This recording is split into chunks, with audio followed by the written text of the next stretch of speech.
Greetings to everyone who is watching. Today I would like to address some ultimate beneficial ownership issues in the context of anti-money laundering and international sanctions in Latvia. Recently, the Court of Justice of the European Union has passed a judgment concerning the availability of UBO information to the general public. And the issue was, is the current regime based on the European directive really okay? Is it compliant with the applicable human rights provisions? In particular, does it not violate human rights when ultimate beneficial ownership information not only has to be disclosed to the public registers, but is also visible to everyone, accessible for any reason whatsoever, without a particular trace left behind, as I understand it? And the Court of Justice ruled that the current regime, that particular case concerned Luxembourg, was not really in line with human rights. Now, this poses an interesting issue in Latvia. Latvia is leading proudly the European Union in this transparency regime. What I mean by that is that when I attend any conference where any Latvian authorities are present, they are extremely proud about what has been achieved in Latvia, all this transparency, that UBO information has to be registered. And not only it has to be registered, you actually have to prove to the Register of Enterprises that a certain individual is really behind a certain entity. You need to submit documentary evidence, you need to translate it, and then all of this is visible to anyone. And I remember at a conference in Trier some 3 years ago, I asked this question, whether this is what the European Commission really wanted, that everything is so accessible, and companies and individuals really have to sweat to collect all that documentation, to translate all that documentation, to submit it, to persuade the authorities. And back then, the answer was, we see that you're suffering, but we kind of like it because it benefits the general public. And now comes this ruling from the Court of Justice of the European Union. What will happen in Latvia? Would something change in Latvia? Well, there are mixed signals. It looks like some of the Latvian authorities, at least the ones that I have read in the newspapers and news portals, they say, hang on, but actually Latvian regime, the Latvian approach was not based on this European directive. That was based on provisions of Latvian law as such. And that poses an interesting question, that raises an interesting issue.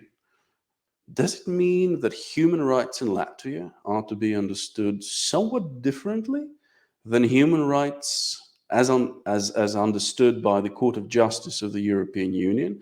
Do we have our own understanding, our special Latvian understanding of human rights? What does it mean, the rights to privacy?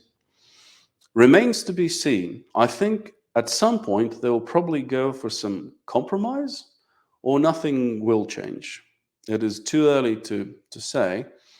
But in my eyes, this signal from the Court of Justice of the European Union goes into the right direction. I think Latvia has exaggerated with the current approach. And these ultimate beneficial ownership issues, in my eyes, are to be seen together with anti-money laundering and international sanctions issues, at least in Latvia. Let me tell you our own experience with banks, how it works. We have been involved, and for years, with entities that have been involved in one way or another in international sanctions, or suffered from them. We know what the attitude of banks in Latvia is. Whenever people hear something related to sanctions, it looks like people are panicking. And this anti-money laundering regime, it it it causes great difficulty in various areas. Our own experience, for example, is that as we are lawyers, attorneys at law, we're bound by client attorney privilege. And yet, banks are not really reluctant to ask us to provide our invoices to our clients, our timesheets, our agreements with clients. And they say, if you don't do that, then we can close your bank account. Well, obviously, it is not easy to work without a bank account these days. It is not early, but it is difficult to render legal assistance to clients without a bank account because we have to pay all sorts of court fees and lease, rent, phones, anything imaginable. And it is not like there is a guarantee that some bank will open a bank account for us.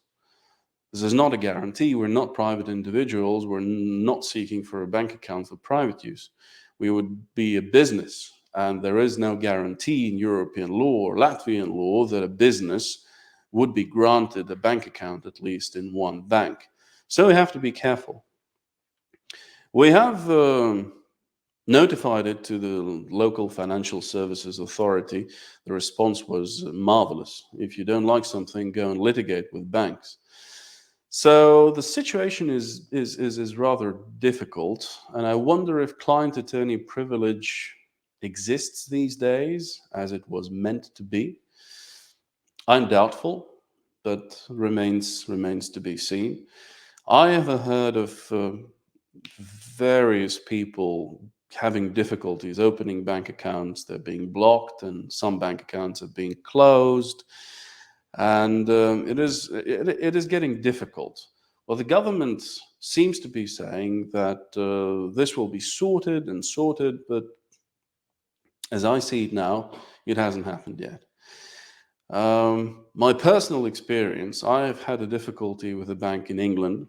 Apparently, they're not eager to work with people who are not tax residents in England.